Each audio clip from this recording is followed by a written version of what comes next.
But first, parent power took to the streets today to take on the might of their local authority, all in the name of their children's education. A group of demonstrators staged a protest march against plans to shut a number of schools in Aberdeen.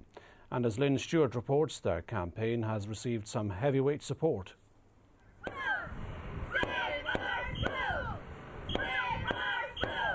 Mums on the march, on a mission to try and save their children's schools.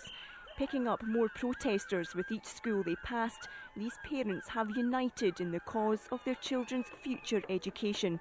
Aberdeen City Council is proposing to shut a number of schools across the city. They say they've no choice as falling school rolls mean it's not cost effective to keep so many open. The turnout today shows the huge strength of feeling amongst these parents. They've walked for miles to try and sway councillors' decisions not to close their children's schools.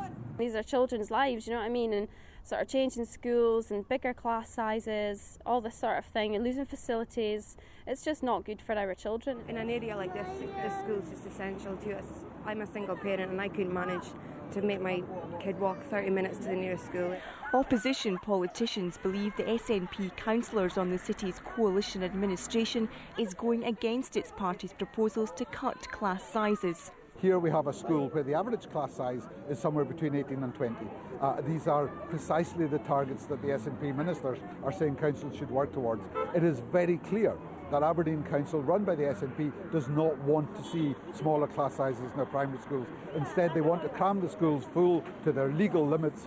And champion Aberdeen boxer Lee McAllister, a former pupil at Causeway End Primary, pulled no punches as he added his support to the fight.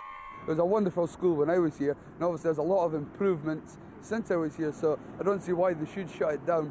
It just means that there's going to be a lot bigger classes in other schools, less kids getting the education that they deserve, and obviously not everyone can throw punches for a living, so they need to have some sort of brains to go on and be an architect or an accountant, whatever they choose to be in life. But these parents certainly have a fight on their hands if they're to force the local authority into a U-turn. Their fate will be decided when councillors meet at the end of next month. Lynn Stewart, STV News, Aberdeen. Parents campaigning to save several Aberdeen primary schools from closure have been holding a demonstration outside council headquarters. Councillors say too many schools are under-occupied and money is being spent on buildings, not pupils. Councillors are expected to consider a decision next month.